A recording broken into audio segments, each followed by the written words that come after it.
कितने ज्यादा मॉक दे रहे हैं ये फर्क नहीं पड़ता है, ठीक है। आप कितने कम मॉक टेस्ट दे रहे हैं और उनको एनालाइज कर रहे हैं और जो मिस्टेक्स आप कर चुके हैं उन्हें नहीं दोहरा रहे हैं नेक्स्ट मॉक में, वो ज्यादा मैटर करता है हमारे लिए। जो आपकी उसमें स्पीड ज्यादा हो, ठीक है, जिसके ऊपर आपका कमांड हो। अगर आप ऐसे सेक्शन को पहले करते हैं तो बाकी जो आगे आने वाले टफ या फिर लेंथी सेक्शंस है आप उनको ज्यादा टाइम दे पाएंगे। Hello everyone, welcome to the official YouTube platform of CLAT 24/7। I am your law mentor Dimple Parekh and आज हम फिर से एक बहुत ही इंपॉर्टेंट टॉपिक पर डिस्कशन करने वाले हैं। वो कौन से 8 पॉइंट्स हैं जो आपको ख्याल रखना चाहिए, वो कौन से 8 कॉमन मिस्टेक्स हैं जो हर क्लैट एस्पिरेंट्स करता है, जिसे आपको कमिट नहीं करना है। मैं खुद ये एग्जाम दे चुकी हूँ, क्रैक कर चुकी हूँ, एनएल जाने के सपने को पूरा कर चुकी हूँ, तो मुझे पता है कि वो मिस्टेक्स मैंने भी की थी, लेकिन आपको नहीं करनी है बिकॉज आपका मेंटर जो यहाँ पर खड़ा है वो ऑलरेडी उन चीजों से सीख कर आ चुका है और आपको सिखाना चाहता है, सही रास्ते पर लेकर जाना चाहता है। तो चलिए स्टार्ट करते हैं अपने सेशन को स्टार्ट करने से पहले आपको बता दूं कि नवरात्रि के मौके पर 24/7 आपके लेकर एक स्पेशल ऑफर, जहां आपको मिलने वाला है मैक्सिमम डिस्काउंट और मैक्सिमम डिस्काउंट के साथ आपको मिलने वाला है 2x वैलिडिटी ऑन लॉ महापैक। तो आपको क्या करना है, आपको 24/7 के एप्लीकेशन पर जाना है या फिर वेबसाइट पर जाना है और यूज करना है मेरा code DIM80। If you use my code तो आपको मुझसे पर्सनल मेंटोरशिप और गाइडेंस मिलने वाली है, ठीक है। तो चलिए स्टार्ट करते हैं अपने सेशन को। एंड सबसे पहली जो बात है वो है अवॉइडिंग न्यूज़पेपर रीडिंग। जो भी बच्चे इस साल 2025 का क्लैट देने वाले हैं या फिर अगले साल 2026 देने वाले हैं क्लैट, सभी लोग एक ही मिस्टेक करते हैं, न्यूज़पेपर रीडिंग नहीं करते हैं। बिकॉज जो इस साल क्लैट देने वाले हैं उनका ये मानना है कि हमारा टाइम वेस्ट होता है, हम क्यों ना जो मंथली कैप्सूल्स आती हैं उनको पढ़ लें। जो 26 का एग्जाम देने वाले हैं उन्हें लगता है कि अभी तो बहुत टाइम है, तो करंट अफेयर्स अगर हमें करना है तो हम अगले साल से स्टार्ट करेंगे, न्यूज़पेपर पढ़ना अभी से क्यों करें। लेकिन ये जो दोनों ही कैटेगरी ऑफ स्टूडेंट्स हैं यही मिस्टेक आप लोग कर रहे हैं, ठीक है। अगर आप लोग को अपनी रीडिंग स्पीड को इंक्रीज करना है, न्यूज़पेपर रीडिंग मस्ट है। आपको अपनी वोकैबुलरी को अच्छा करना है, न्यूज़पेपर रीडिंग मस्ट है। आपको अपनी एनालिटिकल स्किल्स को इंप्रूव करना है, मस्ट है न्यूज़पेपर रीडिंग। आपको कुछ भी अगर करना है तो आपको न्यूज़पेपर पढ़ना ही होगा, चाहे वो वोकैब सही करना हो, रीडिंग स्पीड को इंक्रीज करना हो या कुछ भी हो, ठीक है। तो किसी भी हाल में जो कॉमन मिस्टेक सभी लोग करते हैं कि न्यूज़पेपर नहीं पढ़ते हैं, मंथली मैगजीन्स पढ़ते हैं, ये मिस्टेक आप बिल्कुल भी नहीं करेंगे। स्पेशली अगर आप 11th में हैं तो आपके लिए बहुत ही ज्यादा फ्रूटफुल होने वाला है। क्यों? बिकॉज आपको अभी से पता चल जाएगा कि कौन सी ऐसी बातें हैं जिनको आपको पढ़ना है, कौन सी ऐसी बातें हैं जिनको नहीं पढ़ना है, ठीक है।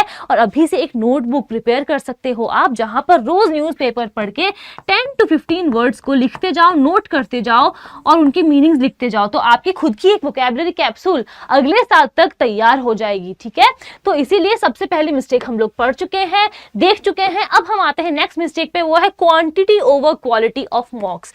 अगर हम बात करें 11th स्टूडेंट में, जो अभी 11th में जो अभी बच्चे हैं जो 26 का एग्जाम देने वाले हैं, तो मैं आपको बता दूं कि अभी आपको मॉक टेस्ट पे इतना ख्याल नहीं देना है, आपको ध्यान देना है सेक्शनल टेस्ट पे, ठीक है।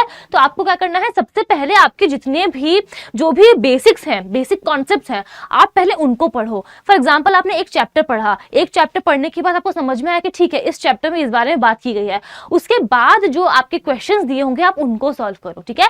तो आप मॉक टेस्ट पे ख्याल मत दो, अभी आपको ध्यान देना है सिर्फ और सिर्फ सेक्शनल टेस्ट पे। बात करें हम 25 की, क्लैट 2025, तो बच्चे मुझसे कहते हैं कि मैम हम लोग तो एक हफ्ते में 3-4 मॉक टेस्ट दे रहे हैं, ठीक है। लेकिन अगर मैं उनसे पूछती हूँ आपका स्कोर क्या आया, तो वो मुझे स्कोर भी बता देंगे। लेकिन अगर मैं उनसे पूछूं कि ठीक है आपकी नेगेटिव मार्किंग कितनी थी, कौन से सेक्शन में कितने मार्क्स आए, क्या आपका वीकनेस था, कहाँ आपने ज्यादा मिस्टेक की, जो आपका लास्ट मॉक था उसमें जो मिस्टेक आपने की थी, क्या आपने इस मॉक में भी यही मिस्टेक दोहराई, तो कोई जवाब नहीं होता है, ठीक है। और इसका मतलब क्या है कि उन्होंने एनालिसिस नहीं किया है, ठीक है।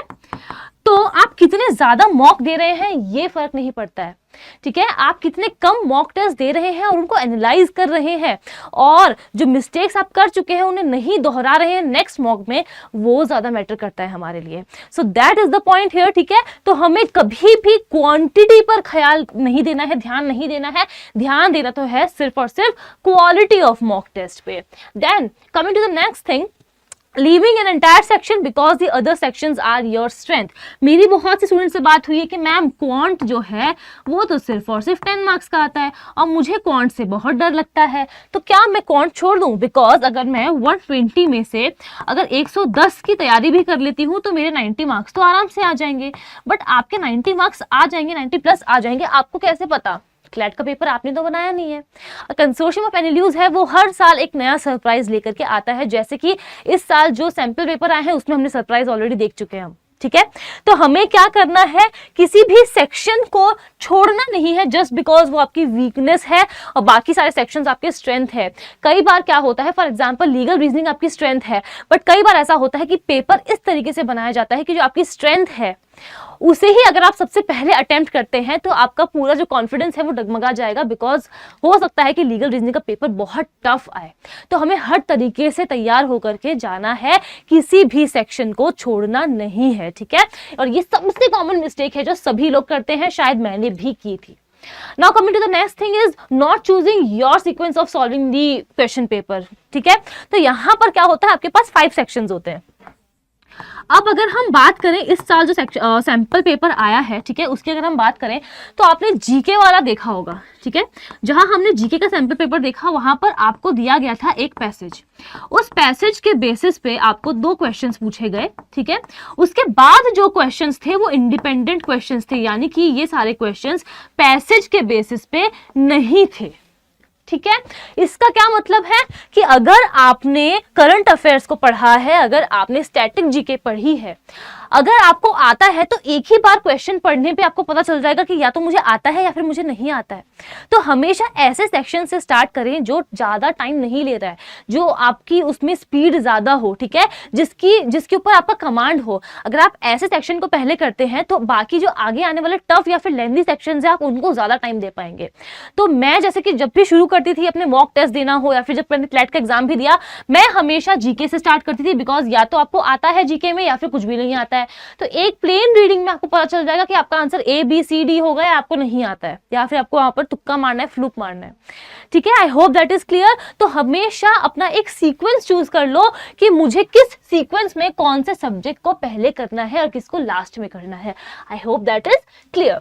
Now coming to the next thing, it is setting long targets. I have seen a lot of students for example जो अगले साल क्लैट का एग्जाम देंगे, ठीक है। तो अगर मैंने आपसे कह दिया कि आप लोगों को एक टाइम टेबल प्रिपेयर करना है, तो मैंने बहुत से स्टूडेंट्स को देखा है वो क्या करेंगे, अभी क्या चल रहा है, अभी अक्टूबर चल रहा है, वो अक्टूबर में बैठ करके एक टाइम टेबल प्रिपेयर करेंगे जिसको वो नेक्स्ट ईयर अक्टूबर तक फॉलो करने वाले हैं, ठीक है।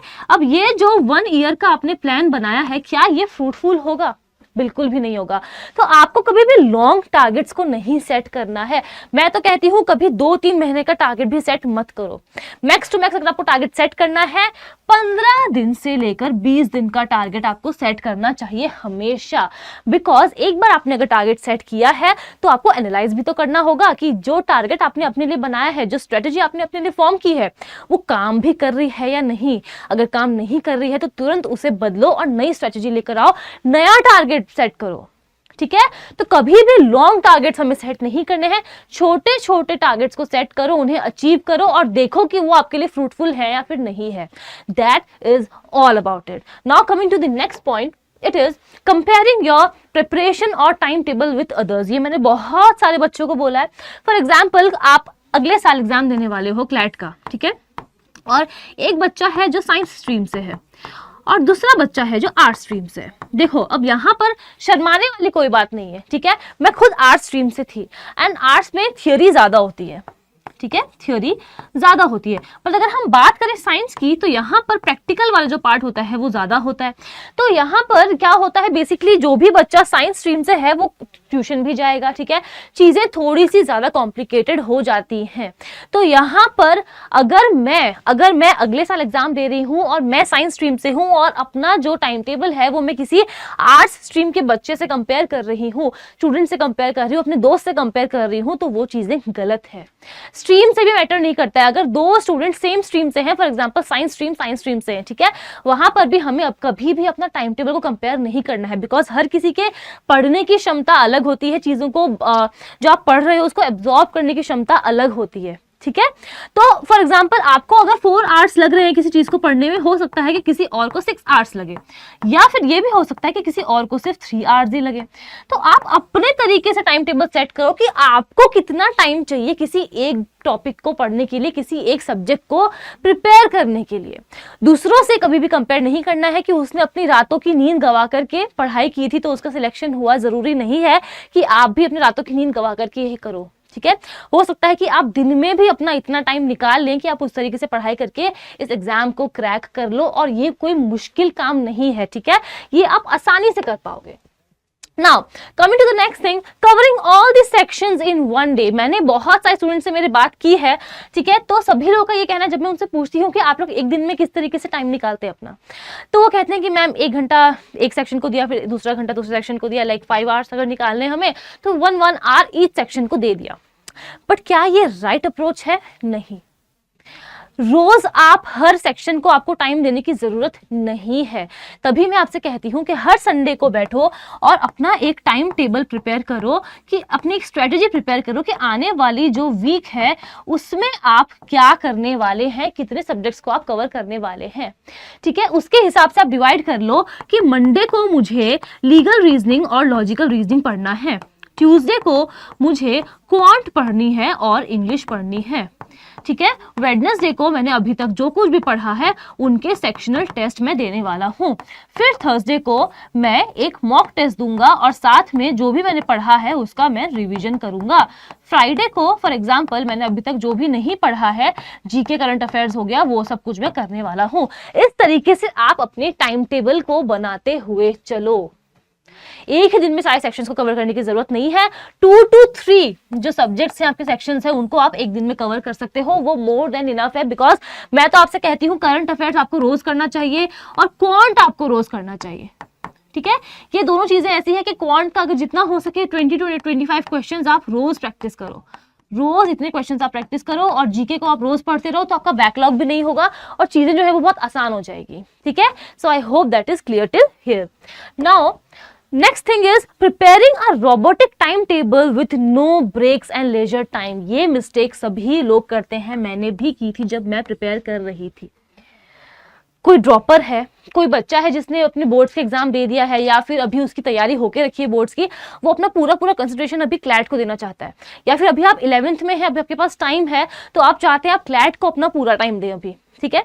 तो यहाँ पर प्रॉब्लम क्या आती है कि अगर आपका एक ह्यूमन माइंड है तो 2 घंटे से ज्यादा मुझे नहीं लगता है कोई भी इंसान कंटिन्यूअसली पढ़ाई कर सकता है विदाउट एनी डिस्ट्रैक्शन, ठीक है। आपका कंसंट्रेशन जो है, कंसंट्रेशन पावर है, चाहे कितनी भी हो, आप 2 घंटे से ज्यादा नहीं पढ़ सकते हैं।